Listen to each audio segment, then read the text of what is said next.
What not to say to somebody with a chronic illness or chronic pain. Remember, not all disabilities are visible. These are in no particular order and they may not apply to everybody. I'll go over the most common ones, but you don't look sick. You have to understand that not all illnesses are visible, and you also have to realize that some people are very good at covering up what's wrong with them. They may either not be willing to share it, or they may try to downplay it as if they're okay when they're really not. So just please don't say, but you don't look sick, because you don't have to look sick to be sick. Oh, but please tell me what sick looks like. I'll try to get it right next time. And that is exactly what we want to say to you. I could say so much about this subject, but I'll stop there. This is a big one. This next one is definitely one of the ones I get the most personally, but you're too young to be sick. Anyone, any age can be sick. It's as simple as that. There is nothing that says you have to be old to be sick. It is more common because obviously as we age, our bodies begin to fail us. But some of us, some of our bodies just hate us at a young age. What can I say? But yeah, just try to understand that there really aren't many conditions that you can be too young to have.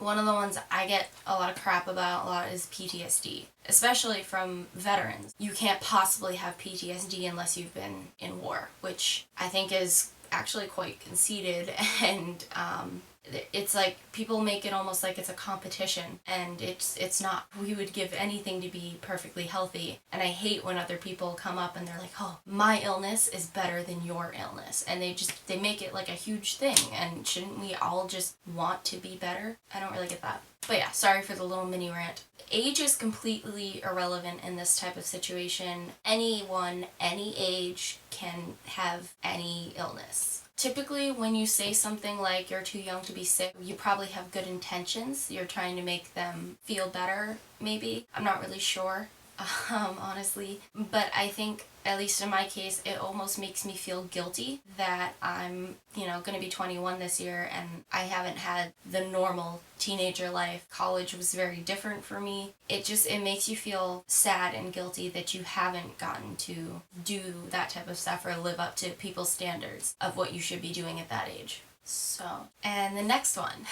Everyone gets tired. Frankly, when people tell me this, I don't think they have good intentions. I don't see it as them trying to be compassionate or making me feel better. We don't want pity or sympathy or attention for our condition, but we do want people to understand when we say we can't do something, that we can't do it. If you want to know more about the subject, go read the spoon theory. It's fatigue, essentially. There's a difference between fatigue and tiredness. For me, doing anything takes so much. We're not trying to downplay your being tired either. It's like I said, it's not a competition. We do feel bad that you're tired. I'm sorry you've had a rough day, but it's a very different situation. I'm not saying ours is better. I'm saying they're just extremely different. When someone with one of these chronic illnesses does do something with you, just know that you mean a lot to them, because it takes so much for us to do, even just the smallest things that people take for granted. So when we actually get dressed, like get up and leave our house, we love you. That's a big deal. So feel good about that. Yeah, when you get like winded and have to lay down for 10 minutes to recover from brushing your teeth, you know what fatigue is. This is a big one. You are just having a bad day. Please, please, please, please, please, please don't ever say that to us. I think most of us understand that you mean this as a motivational comment. It's almost like an it will get better type of thing, but it doesn't work like that. Very few people see us on our bad days. The only people who have ever really, really seen me on my bad days are my mom and dad, and that's it. Trust me, if we're having a bad day, the odds are, unless you live with us, you're not going to see it, because on a bad day, we're not going to leave the house, let alone get out of bed. If it was really a bad day, we wouldn't be there, and you wouldn't be having that conversation with us. So it's discouraging. You just ate a spider. You're disgusting. But I love you. It's my best friend. It must be nice not to have to go to work or go to school. The way I see it, I don't think this comment has good intentions ever. I just think it's mean. Honestly, it's rude and it's selfish and it's mean. You may enjoy playing hooky for a day or two, or, you know, calling in sick when you're fine just to take a day off, but it's not like that for us. When we don't go to school or don't go to work, it's usually for a longer period of time because something is seriously wrong. I had to drop out of college this year, but I know that when people say that to me, it makes me feel miserable that I was not able to finish school. That, you know, my parents did everything they could to get me in college and support me through it financially and emotionally, and I didn't make it. Please don't say things like that. It makes us feel like shit. You just need to be more positive. No. No. No, no, no, no, no. I will admit that negativity certainly does not help our situation. It will often make us feel even worse, both emotionally and sometimes physically. I'm not saying no to that, but you have to understand that most of us are quite optimistic about our situations. Not everybody, but most of us. Sometimes we're gonna have a right to be negative and just be miserable. It happens. You know, we're not happy robots. 99% of the time I fake a smile for everyone and I pretend like I'm happy and I'm not in pain. And it's just occasionally you slip up. No matter how hard you try or how good you are at it, it's gonna show sometimes. And you can't hold it against people. One, we try really hard not to be, and two, we also kind of have a right to be sometimes. We often do it to either, one, trick ourselves into feeling that way. Not all the time, but sometimes acting like you're happy even when you're not, or acting like you're not in pain, can help things. That's one of the reasons we do it.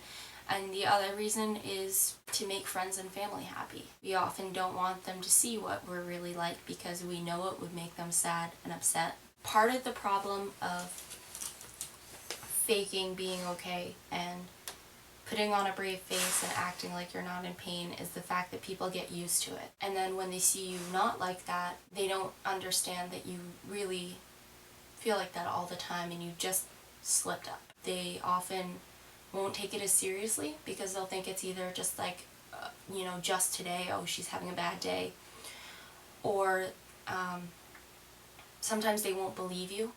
Just push through it. This one makes me want to punch people in the face. It's implying that we aren't already pushing through it. Most of the time we are pushing through it, and you really just don't know because we've either gotten really good at it over the years or you're just oblivious to it. So hearing this is extremely offensive. It will get better. Things like that. We appreciate that you are trying to have a positive outlook about our situation, but it's not really like that. People with a chronic illness or chronic pain most of the time aren't going to get better. It's just a fact. That's what chronic means. Although it is possible things might get better. We're not saying no. We don't not want to get better, but we also don't want to get our hopes up about it. So essentially we've accepted what's happened to us and we are open to improvement. You know, we're all for it, but we're not counting on it. Suggesting things to try.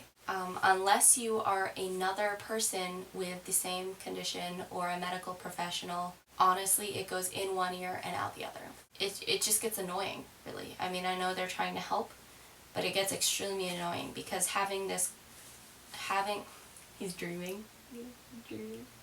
Having had this for as long as I have, I've tried everything. I've tried nerve blocks. I've tried all the medications. I've tried the homeopathic things. I've tried just about every type of treatment there is available. I have traveled so far for so many different things with little to no luck. It's all in your head. This is another one that kind of makes us want to kill you when you say it to us. And believe it or not, I get this more from doctors and other medical professionals than I do friends and family. Everyone kept saying, it's all in your head. No pun intended, traumatic brain injury. See what I did there? But, yeah, it is possible that somebody's condition could be all in their head. If they're having excruciating pain, even if it's not real, like physically, like there's no explanation for it, it doesn't make it any less real to them. They are feeling that pain. That's one of the worst possible things you could ever say, especially after most of us have already gone through this with many doctors. And yes, it is true that we may have stress or depression or anxiety, but that's not what's causing these problems. Oftentimes, our problems are causing the stress, anxiety, and depression. I guarantee you that if you say that, you're not going to be our friend anymore, or family member.